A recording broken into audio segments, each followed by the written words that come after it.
Bonjour, chers amis de la paix. C'est encore à vous que je m'adresse aujourd'hui. On a bien besoin, nous les amis de la paix en ce moment, de discuter, de dialoguer, d'échanger, par-delà les différences d'opinion et d'approche. J'interviens dans cette vidéo sur une question qui est celle de la force de frappe française dans les conditions présentes. Beaucoup de Français croient, à mon avis à tort, que cette force de frappe les protège et que grâce à elle, nous sommes à peu près sûrs qu'il n'y aura jamais de guerre entre la Russie et la France, tout au moins sur notre sol. En clair, que les Russes n'oseront jamais nous frapper sur notre sol puisque nous avons la force nucléaire et que nous pouvons les atteindre en retour. Alors, ce point de vue est déjà naïf en soi parce que il faudrait regarder de près les arsenaux français et russes et les comparer et qu'on verrait que nous ne jouons pas dans la même cour que les Russes et que notamment ceux-ci disposent aujourd'hui de ce qu'on appelle des missiles hypersoniques qui sont proprement inarrêtables. Ils comportent plusieurs têtes frappeuses et ils volent à une vitesse plusieurs fois supérieure à celle du son. Donc, bon, déjà pour des raisons ici techniques, mais je mets de côté au fond ces raisons techniques, parce qu'on peut toujours en discuter, je ne suis pas spécialiste de cette question.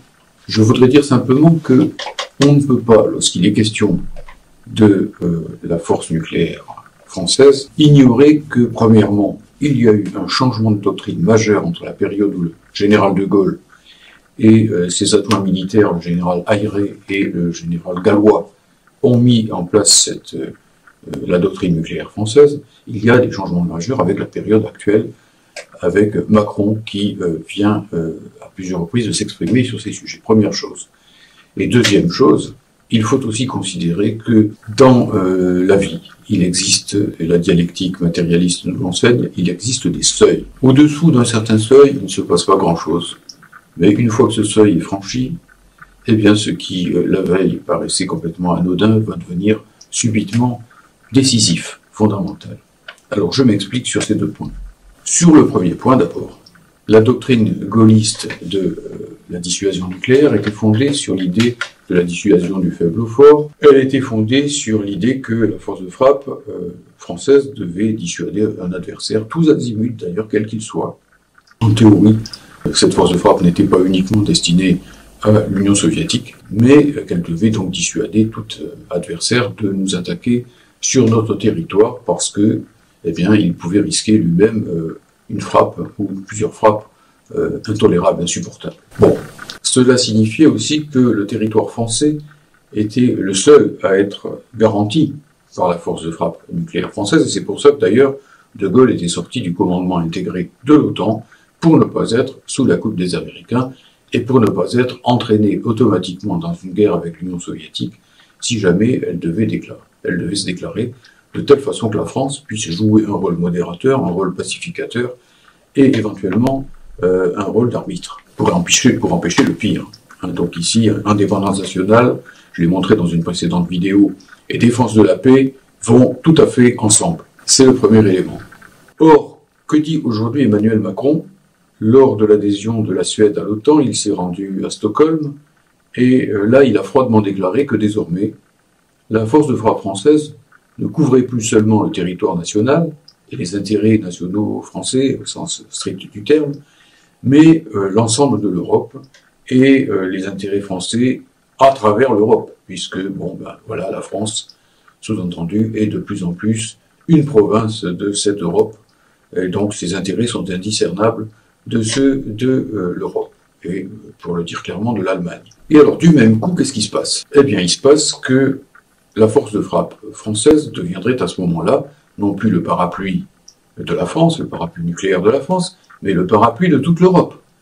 Et cela dans le cadre du projet de mettre en place un État fédéral européen, une armée européenne, une gendarmerie européenne, de laisser les troupes de l'OTAN circuler d'un bout à l'autre de l'Union européenne, tout ce qui a été approuvé d'ailleurs dans les grandes lignes par le Parlement européen en novembre, puis par le Parlement français. Voilà, alors évidemment, ça change tout. Ça change tout parce que ça veut dire que de façon assez directe, la France pourrait être entraînée dans une guerre nucléaire avec la Russie, ou avec la Chine dans le futur, car vous savez bien que la Russie et la Chine sont alliés, si bien l'occasion s'en présentait. Danger majeur, bien évidemment. Alors imaginons maintenant, puisqu'il y a déjà des troupes françaises à Kiev et à Odessa, très vraisemblablement, que eh bien, les troupes françaises et les troupes russes viennent au contact, ce qui peut arriver à tout moment, que les Russes tuent des Français, ou inversement, et que bon, l'escalade monte donc entre nos deux pays, et que, bon, pour finir, effectivement, eh bien, comme l'a dit à plusieurs reprises le président russe, nous avons une force nucléaire, c'est pour être capable de s'en servir le cas échéant. Je ne dis pas que c'est bien qu'il ait dit ça, je ne dis pas que c'est mal, je constate qu'il le dit. Je constate que Poutine, ce n'est pas Brejnev. Brejnev était encore un communiste, dans la tête duquel fonctionnait la notion d'internationalisme prolétarien, et pour qui le péché, le crime absolu, c'était la destruction de toute l'humanité, alors que Poutine a déjà dit plusieurs fois, je crois, hein, que un monde sans la Russie n'a aucun intérêt. Avis aux amateurs. Et je pense que de toute façon, du côté américain, tout le monde sait bien que ces gens-là sont totalement dépourvus de scrupules aussi. Alors voilà, qu'est-ce qui se passerait à ce moment-là? Eh bien, comme la France est la puissance pionnière, en quelque sorte, de l'intervention en Russie, et que c'est la première à avoir annoncé qu'elle envoyait des troupes là-bas, du côté d'Odessa, du côté de Kiev, on ne sait pas encore trop bien d'un point de vue opérationnel, eh bien, évidemment, c'est elle qui catalyserait en quelque sorte la fureur de la Russie, si les choses tournaient mal et si la Russie se voyait dans une situation telle que petit à petit, elle voit se dessiner contre elle eh bien, une entrée en guerre successive de tous les pays de l'OTAN les uns après les autres, et qu'elle voit que du point de vue d'une guerre conventionnelle, elle n'est pas de taille à affronter tout ça. Medvedev, l'ancien président russe, l'a déjà dit d'ailleurs. Il a déjà dit, si nous sommes confrontés à une guerre conventionnelle avec l'OTAN sur toutes nos frontières, eh bien, qu'est-ce qui nous restera comme ultima ratio, comme ultime argument militaire? Je n'ai pas besoin ici de vous donner la réponse, vous la devinez. Alors à ce moment-là, que devient la force de frappe nucléaire? Admettons qu'elle ait été, j'en doute personnellement, j'allais toujours douter, qu'elle ait été un parapluie nucléaire suffisant pour nous, pour les Français. Moi, je suis plutôt dans la lignée de Jean Jaurès, de l'armée nouvelle, et je pense que comme à l'époque des sans-culottes et des soldats de l'an 2, c'est aux Français de se défendre eux-mêmes, à une armée nationale, à une armée de citoyens. Mais bon, laissons ceci de côté, simplement aujourd'hui, constatons que le parapluie gaulliste, se transforme en paratonnerre macroniste.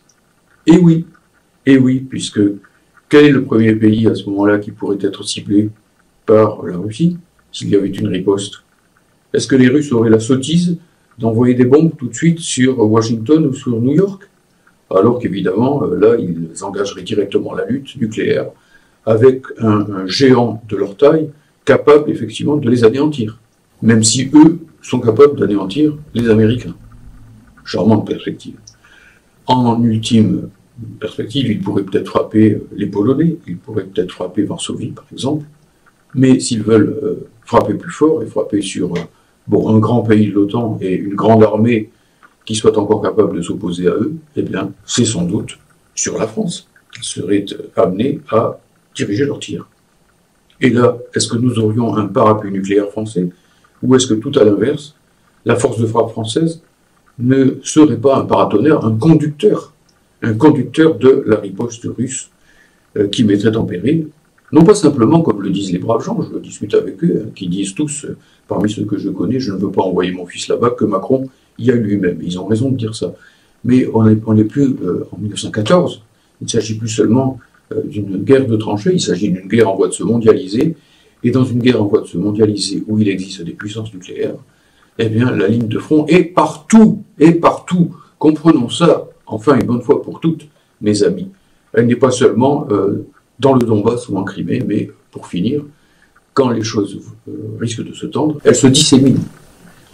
Le front, il n'y a pas que les armes nucléaires qui se disséminent, il y a une dissémination du front nucléaire lui-même. Il faut expliquer ça autour de nous, car nous sommes en train, ici, parce que au lieu de jouer un rôle pacificateur, la France jette de l'huile sur le feu, la France officielle, je ne parle pas de nous, le peuple français, je parle de nos dirigeants, qui se voient déjà en impérator, je l'ai dit tout à l'heure, en chef de file militaire de l'Europe puissance, de l'Europe militaire, et ainsi de suite, et qui entre ainsi en rivalité avec l'Allemagne, croit-il, sur la domination future du continent. En réalité, ils attirent sur nous la foudre. Eh bien, bon, c'est le printemps, et moi, au printemps, comme au moins beaucoup de poètes et pas mal de gens, j'espère, je pense que nous pouvons et que la jeunesse peut rêver d'autres coups de foudre que de cela. Voilà. Autrement dit, je résume, au-dessous d'un certain seuil et en fonction d'une certaine politique, liée à l'indépendance nationale et à la recherche de la paix, à l'équilibre Est-Ouest, la force de frappe peut, à la rigueur, être un parapluie, s'avérer protectrice. Mais si le paradigme politique est tout autre, et que la force de frappe devient la force de frappe de l'Union européenne et de l'OTAN, c'est la supplétive des États-Unis qui envoie la France en première ligne et qui reste même en retrait. Si par ailleurs, effectivement, eh bien, nous sommes dans le cadre d'une avancée vers la guerre nucléaire où le président français est le premier à jeter de l'huile sur le feu, au lieu de chercher la désescalade, à ce moment-là, eh bien, il y a des effets de seuil et le parapluie se change en paratonnerre. Alors voilà, à chacun de nous d'y réfléchir et d'arrêter de croire que la force nucléaire nous protège. Elle ne nous protège plus, elle attire la foudre. Je ne suis pas en train de dire qu'il faut la démanteler ou pas, je suis en train de parler de la politique générale de notre pays et d'appeler chacun à comprendre, surtout les gens de gauche qui souvent font les dédaigneux quand il s'agit de défendre la nation et l'indépendance nationale, qu'il y a un lien, mais comme jamais il n'y en a eu, entre la défense de l'indépendance de notre pays et la défense de la paix. Une France euro-dépendante, américano-dépendante, est une France qui va s'enfoncer dans la guerre et qui risque même, pire encore, et déshonneur suprême, d'être le déclencheur de la Troisième Guerre mondiale, sans que le peuple français l'ait à aucun moment voulu. Réfléchissons-y. Est-ce que c'est ça que nous voulons pour l'humanité? Est-ce que c'est ça que nous voulons pour notre pays?